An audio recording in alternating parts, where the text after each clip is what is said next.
Johnny Ringo. You look like somebody just walked over your grave. I beg to differ, sir. We started a game we never got to finish. Play for blood, remember? Come on. Come on! Oh, Johnny. Come on!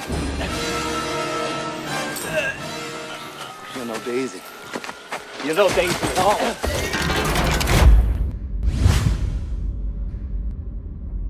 All right, hello and welcome back, ladies and gentlemen, to another episode of Let's Play Minecraft with CryinMo. How are you guys doing? How are you doing? Here we are in the nice nighttime at our fort, our outpost in the mesa, and our lovely jungle over there. Today we're gonna build our delivery system for our products that come out of our triple spawner farm and delivering it over here to our sorting system right over here. That's what we're doing today. But we're going to talk about WestWorld. We're not going to talk about it too much, though. I don't want to obviously give away any spoilers for people that haven't watched it, but we'll get into that in a little bit. Let's talk about this here first. This is the first time we've been up in one of our towers. Yes, it is. And I plan to put an access hatch, it doesn't have to be a hatch. I could just walk over that. It doesn't matter, see? A little bump there. But I'm going to put an access ladder in each one of these guys, and as you can see down there, it's just rimmed out in dark oak wood planks there with some stairs that go down. But we'll go check that out in just a bit. But it's nice, huh? Nice view. Got the sunrise over the jungle, over the mesa. Of course, this is the only one I put the access panel in to start with, and there's a reason I started with this one. What I've got down here is a tunnel to start with, while our zombies fry themselves up there. Get your fried zombie flesh. Maybe we should make a vending machine that sells fried zombie flesh. That might be kind of cool. Maybe we could make a zombie spawner and make that would be the delivery system. The fried zombie flesh delivery system, just like the fried chicken delivery system. I'm totally rambling right now, guys. I'm just blathering. Okay, so down here, this is the base of our item elevator, of course. That's going to shoot items up to, you know what we should do? Let's test it. We better put in 64. All right, let's see real quick. We should see items coming up through here. I don't see any items coming up through here. That means we are doing some troubleshooting here, because that means there's a hole down here somewhere. So let's, I didn't bother to go down here because I just didn't think there'd be a hole down here. But of course, there's going to be a hole. Got to be a spot where the items are not coming out. There it is. There's the hole, and there's our blocks. Yeah, right there. Okay, well, let's fill this in here. All right, here we go. So now we can fill that in, make sure it's all good. And of course, now we got to run back down there and put some more items in the elevator just to check it out, make sure it's all functioning correctly. So we'll do that really quick. There they go. There they go. Very nice. Excellent, excellent. And did we just catch them? There they go. All right, so we know that elevator's working. And from down there, we're not taking a horse today. I have a bunch of materials. So we're going to, I already carved the tunnel out. I already mined out the tunnel, and it's a good distance, probably 400 or 500 blocks total. And it's going to come in right over here. Now, this here will be our emptying area, which would be pretty simple. So let's talk about WestWorld. I didn't watch it when it first came out, but a couple of my friends were telling me, hey, man, you should check it out, give it a shot, whatever. And they know I'm pretty picky on things, so, that's sort of a given. Mo is pretty picky about, pretty hard on movies sometimes, and not rightfully so every time. I should be less of a snob because I know how hard it is to make a movie, so I should remember that. I watched the first episode, and to be perfectly honest, I was really bored. It almost put me to sleep, but there was a line at the very end of episode 1, like literally almost in the last 2 minutes of the show, and I was like, oh, okay, for some reason that little thing was a little bit interesting to me, and I was like, you know what, all right, I got nothing to do tonight. I'll watch the second episode. And I watched the second episode, and it was a little better. But again, it wasn't until the very end there was something that came up that I was like, Oh, that's interesting. So, all right, I'm going to watch to see where this storyline is going to go. I'm curious about. Of course, the main thing here is I don't want to get into spoilers for people that haven't seen the show. So, if you haven't seen the show, I'm not going to give anything away. If you have seen the show, it would be great to have an in-depth discussion about it, of course. But I can't really do that, because of spoilers. So, what did I not like about the show? Well, the number one thing that I have a problem with, suspending my disbelief, is with the actual concept of the amusement park itself. This show is based on a television movie, or was it a feature film? It was a feature film written and directed by Michael Crichton, the guy who wrote Jurassic Park and a bunch of other pretty cool novels and stuff. He'd written, I think, some other films, and then WestWorld was his first. It was his directorial debut. All right, that tunnel right there, just so you know, that up there is where we're going to drop our items from the skeleton spawner. They're going to drop down this chute right here and land in this hopper. And then that hopper will take them right over there. This right here is our non-stackable item filter. And we're going to bring that out here into a dropper. There we go. All right, and then we'll build this up real quick, and that'll be very simple. Simple and easy here. So let's get back to WestWorld here. Every now and then in the show, even though there's all these little things to sort of get past with the androids or whatever, these sort of things where you don't really believe certain things would happen that way or whatever, there are these little moments of brilliance throughout the show. And there is definitely a section of, in the narrative, there is the mystery, the whole like questioning, like, well, what are these people doing? What is this guy doing? What is that guy doing? It is entertaining. At the end, it's very entertaining. Some things I didn't like a lot, like the Man in Black. I was like, okay, I don't quite, he's going around doing all these bad things, but he's doing them to androids, so I don't really care too much because they're androids. Even though I did root for the androids. I rooted for the advent of consciousness. And I think that's what the show is ultimately about. The show is ultimately about these questions of when is something conscious, and if something's conscious and you control it, how do you, when do you give it its own rights or its independence, or is it free or whatever? And are we free? And man, all sorts of things like that. It was very cool. So I will say this, the very last episode, which is almost 2 episodes long, it's an extended final episode. There's something that happens about 2/3 of the way. There's a reveal that happens about 2/3 of the way through the final episode, and I hated it. When it happened, I was like, oh, you guys did not do that. I really feel bad. I'm bummed out. I don't like that you guys did this, etc., etc., etc. I absolutely loved the last 10 minutes of the episode. I thought it was fantastic.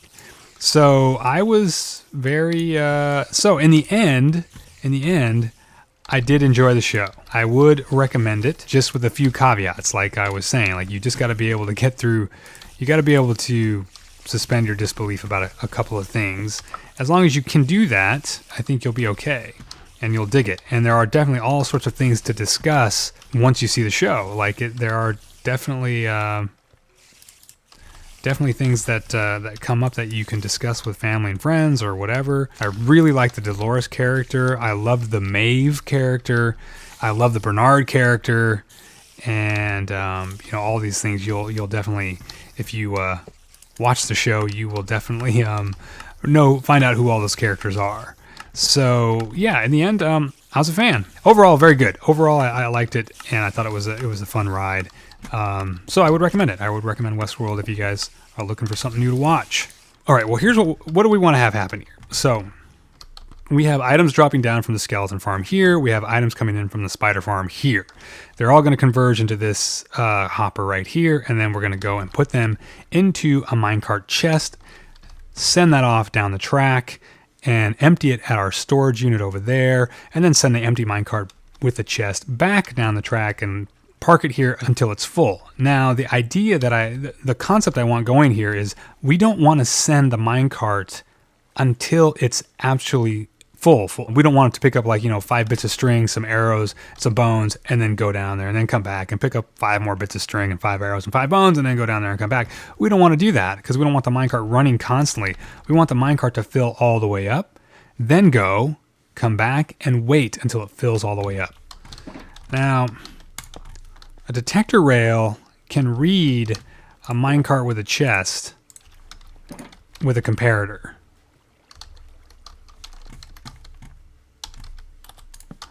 All right, so if we put an item in here, it gets a signal.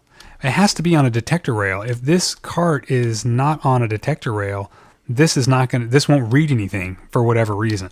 So, but what sucks is, in order to make this cart move, you need to have the cart on a powered rail or on a slope. So the question is, how do you read something with a comparator from a minecart with a chest while having it on a slope or with a powered rail? I did look this up. I saw it in a video online. I just didn't know. I didn't understand how.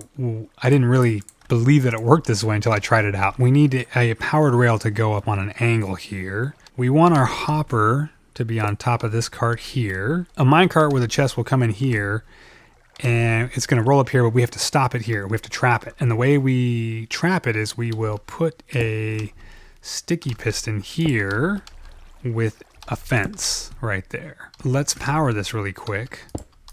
Now we see the fence is here and it's going to trap this guy. Go there. So it's stuck. So now it's stuck. But notice something. It's stuck in the middle of these 2 tracks, and this wall is in my way, so I can't illustrate this. Maybe we should have done this in a creative world. Anyway, this is kind of weird. It's stuck between the 2 tracks. So not only, if I put something in here like that, okay, it's going into the hopper. I mean, it's going from the hopper into this chest, but this cart is also on this track, the detector rail, which means this is now measuring the cart. So the weird thing that's happening, which is what weirded me out, this whole thing weirded me out, was that this cart is actually on both tracks at the same time. And so it makes use of this hopper. The hopper can access the chest, and the detector rail can access the cart, and which means the comparator can access the cart as well and tell us if there's items in the chest, which it's telling us right now. If I take those items out, you can see that it turned off. Now there's nothing in there. There's no signal. So this is the rest state, and we want it to stay like this until this minecart chest is full. When it's completely full, it will output a signal strength of 15. So we're going to use a second comparator because comparators remember the signal and they send it to the next one. So right now, whatever signal comes out of this detector rail into this comparator, whether it be 1, 2, 3, 4, 5, all the way up to 15, it will put that into this comparator. It'll be the same.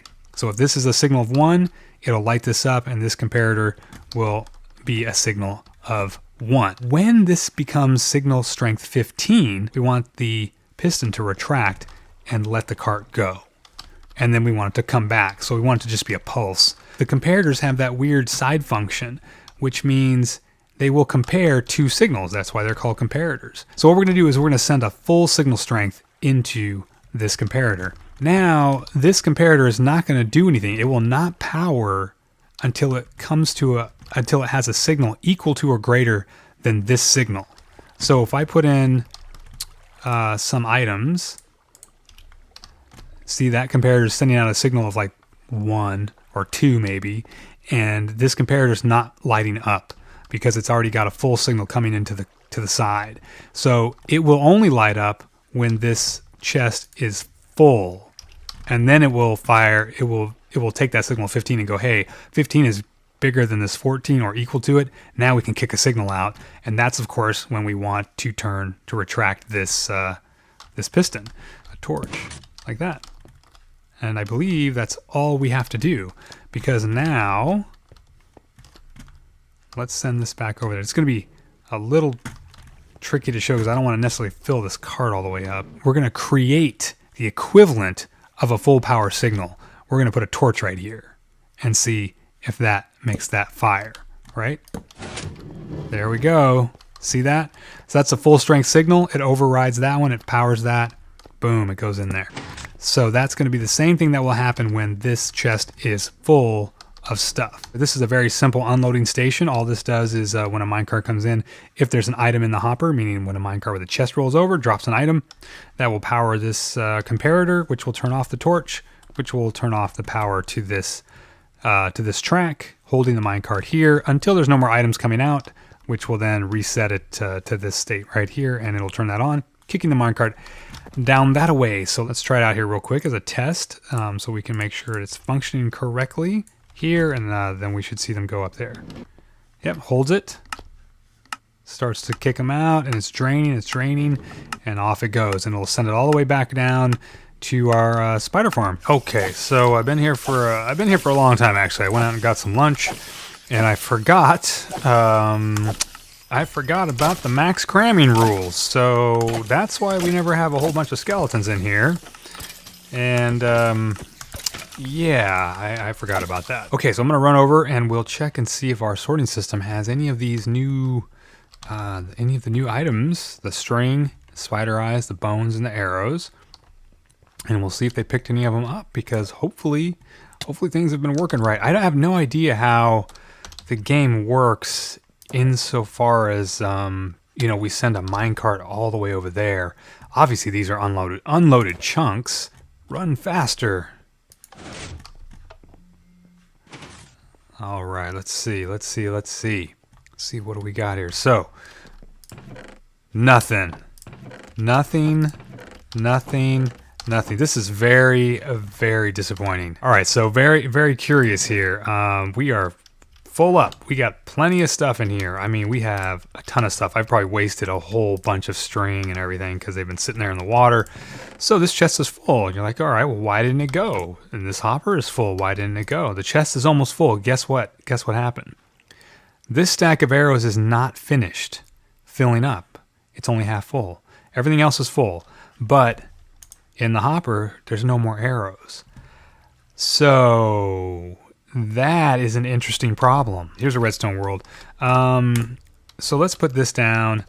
Let's put that on here, and let's put a comparator, because all we want to do is see, like, all right, so let's say we have 64 of these, and we have 64 of those, and we have 64 of those. Let's say this happened and we had all these arrows and we only had one bone, one spider eye, and one string. We would then need this system to kick this out of here, to make it go away. So let's see how long is our signal when it's that much. So 13. So 13, which means this is still strong enough. Two spaces of redstone away is it strong enough to turn this off, to keep it off. So how about if we move it one over? There we go. So we just need we need 3 pieces of redstone instead of 1 piece of redstone dust in order to make this equal a 13. This now is the 1, 2, 3 dots of redstone. So that is now equaling 13. So I think if we turn this off, it's going to release our cart, right? Let's try it. And there it goes. All right, well, it seems like we may have a problem on our hands here. I waited over there about 15 minutes. Nothing showed up. The minecart with the chest never came back. And I have a sinking feeling that the cart stops unloading when the chunk unloads. Yeah, only this many items has dropped. Yeah, there's no way that this should still be going. So basically what you've witnessed today is you spent 20 minutes watching CryinMo make a complete fool of himself. Yeah, so you know, I'm used to that. This means that anywhere in the world where we're not dealing with the spawn chunk, we can't actually utilize minecarts to ship items, to automate the shipment of items to and from areas, which is, I mean, that's kind of a huge shame. I mean, if you can only be within, 100 blocks of where you're automating, well, that's just silly. It doesn't make any sense. So I'm very disappointed. I mean, I guess we don't have to worry about filling our inventory. We can load a chest over there, spend some time, load a chest, kick it out, come over here, and then we'll just have to wait for it to unload or whatever. Even though this is much, much slower.